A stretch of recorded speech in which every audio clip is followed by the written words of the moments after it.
Hello everyone. तर खूप दिवस झाले तुमच्याशी एकही रेसिपी शेअर नाही केलेली. मग ठरवलं एखादी इन्स्टंट बनणारी रेसिपी तुमच्याशी शेअर करावी. तर इथे मी ना रवा उत्तप्पा बनवतीये. तर तुमच्याकडे जर बारीक रवा असेल तर तो घ्या, पण माझ्याकडे नव्हता. तर मी इथे जाड रवा घेतलेला आहे 1 वाटी आणि अर्ध्या वाटी दही घेतलेलं आहे.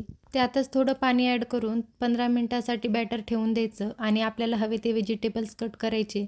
मी इथे कांदा, मिरची, टोमॅटो, थोडंसं गाजर आणि कोथिंबीर कट केलेली. तर हे 15 मिनटं झालेले आहेत बॅटर तयार होऊन. तर मी इथं सगळे व्हेजिटेबल्स टाकले आणि चवीनुसार मीठ टाकलं आणि काही पाणी टाकलं. डोसा बनवण्यासाठी आपण जसं बॅटर तयार करतो ना, त्यापेक्षा थोडंसं घट्टसर बॅटर तयार करायचं आहे.